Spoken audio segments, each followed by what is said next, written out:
Hey Toy fans, D21 Beast here, back with my 200th action figure review for you guys here today. And today we're looking at the Marvel Select Hulkbuster figure, a Disney Store exclusive released by Diamond Select in 2015. Now if you're not familiar with the Hulkbuster version of the Iron Man armor, and come on, who isn't after this summer's Age of Ultron movie, it was an armor that first appeared in Iron Man number 304 from 1994, created by Kaminski and Kevin Hopgood. But that version of the Hulkbuster armor was actually just designed as an exoframe add-on component to the then 90s comic book modular armor. The Hulkbuster armor that we actually have featured here on this action figure is based on a cover design by comic book artist Adi Granov, featured on the cover of Iron Man number 12 from 2007. Interestingly, this version of the Hulkbuster armor doesn't actually appear inside that actual issue. Personally, I'm a huge fan of the Hulkbuster armor myself. I've loved it ever since first seeing it on the Armor Wars episode of that 90s Iron Man cartoon. And I'm especially thankful my wife decided to pick this figure up for me recently for my birthday. What a gal. So let's say we get this 200th review going by taking a look at the packaging for this figure. As you come down the front of this box, you do have a massive blister bubble packaging that does house this Hulkbuster figure inside. On the left-hand side, you've got the Marvel Select logo and the figure's name, Hulkbuster. Then towards the bottom, you have a triangular sticker that does feature the art from the aforementioned Iron Man 12, there towards the bottom. On the side of the packaging, you have some additional Hulkbuster artwork, not sure of the origin. Let me know in the comments below if you know. Then on the back of this packaging, we have no description for the figure, we just have a giant image of Hulkbuster with an eyesore of a Peter Pan sticker stuck in the middle, thanks Disney Store. Then towards the bottom we have all the legal stuff. Alright guys, well that's the packaging. Let's say we get this behemoth of an Iron Man out of the box and see what he's all about.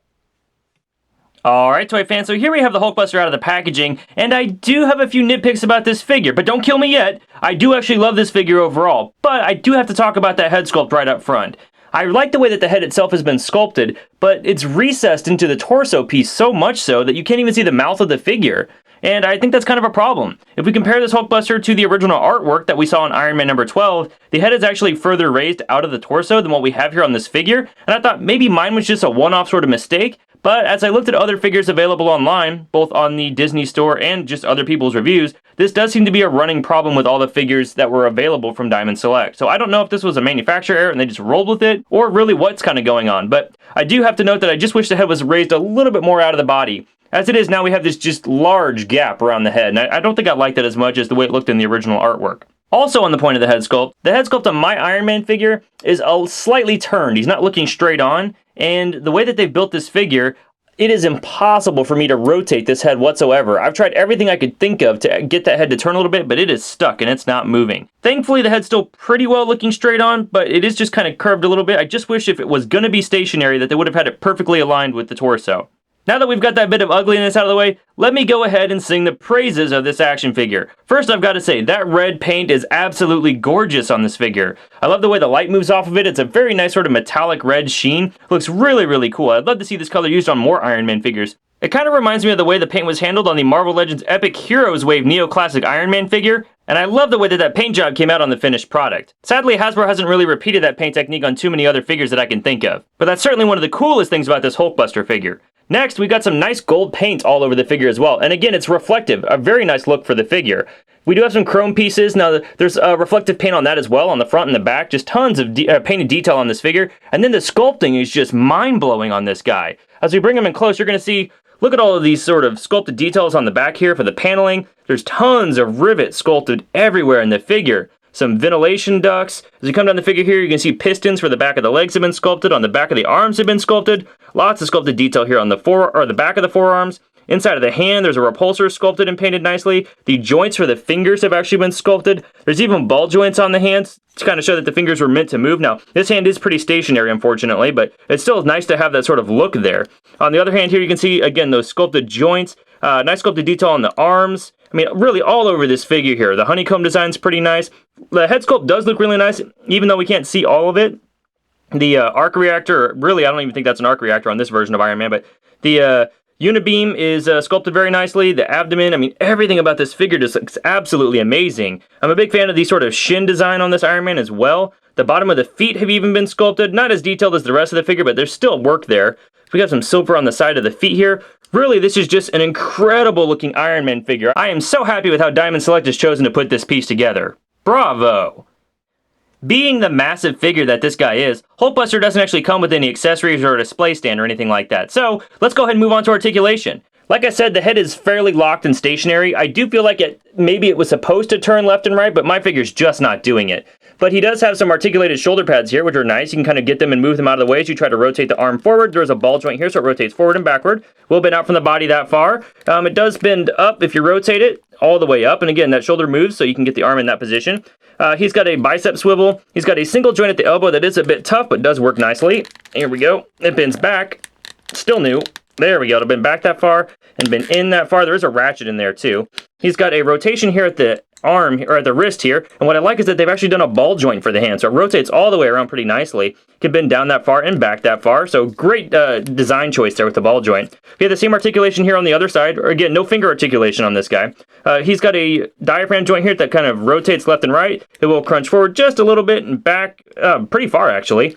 He's got a hip joint that'll bend forward, and here's one thing I love about this figure. You'd think that hip joint would be inhibited because of the sculpt. Not at all. That leg will still bend forward really far and bend back pretty decently. I mean, standard really for figures. He's got a full rotation because that is a ball joint. But then he's got a single jointed knee that does bend down. Not so much, does bend forward, and it rotates at the knee. And then he's got a foot joint that'll actually bend down that far, forward that far, and he's got an ankle pivot very similar to what we've seen on Marvel Legends lately. So you're really not going to have any trouble trying to display this guy in any position you want to, except for maybe where the head's concerned. Height-wise, we can see that Hulkbuster does come in right around 8 inches tall. So with Hulkbuster coming in at 8 inches, he does seem a bit small for this figure line. Let me show you what I mean. Here we have Marvel Select Hulkbuster compared to the Marvel Select Colossus, thank you Jeff, and the Marvel Select Magneto, thanks again Jeff. And as you can see here, Colossus is actually standing taller than the Hulkbuster figure, and I feel like Colossus shouldn't be taller than the Hulkbuster, and Magneto is almost the same height. So really, this figure just seems like he needs another inch or two to be in proper scale with Marvel Select figures. For some further comparison, here we've got the Select Hulkbuster compared to the Select Juggernaut figure, thanks again Jeff. And as you can see here, Juggernaut does stand taller than the Hulkbuster figure. Now granted, Juggernaut's size is variable depending on what artist is actually drawing him, but I do feel like the Hulkbuster figure should properly be scaled to the Juggernaut so that they're about the same size, and they're just not. So again, this Hulkbuster is looking a little small. Now as a Select collector, you may be a bit off-put by that scale difference, but for a Marvel Legends collector, this is where things get really cool. So here we have the Select Hulkbuster compared to the Marvel Legends Terrax Wave Extremis Armor Iron Man figure, and I think the scale between these two figures is absolutely perfect. Here we've got Select Hulkbuster compared to the first appearance Marvel Legends Hulk figure and the Avengers Age of Ultron Hulk figure. And while I do think the Age of Ultron Hulk stands a little bit too tall when compared to the Hulkbuster, I think the scale is perfect with the first appearance Hulk, and that's actually my personal Hulk of choice. Hey Jade Jaws, let's say we rematch for the fans. Leave Hulk alone. What's the matter, friend? Afraid I'm gonna knock you around this review stand like it's Avengers 2? Hulk didn't see new Avenger movie. Wasn't interested. Hulk did see first Avenger movie though. And finally, here we have Hulkbuster compared to the 6-inch scale Marvel Legends Infinite Series Wolverine. Feeling better, bub? Actually, I think I have a bruise. Whatever, you moron. You had it coming building a suit like that. Hey, Bruce! He's over here now! Stupid puny can man! Ow. Ha! Nice, bub.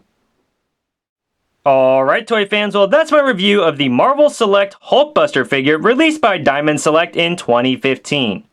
Overall, complaints about the head sculpt on this figure aside, I do really like this figure quite a bit. The sculpting is phenomenal on him, and the paintwork is simply superb. And for being such a large figure, I'm overall really impressed with the range of articulation on this guy. This is a figure you definitely don't want to miss out on. Now if you're a Select collector, he might seem a bit small and maybe that's a turnoff for you, but as a Marvel Legends collector, I think this guy scales perfectly with the 6-inch figure line, and you definitely want to check it out.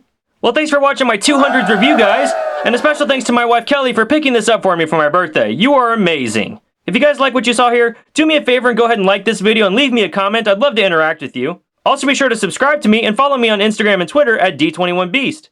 Thanks for watching, and we'll see you next time.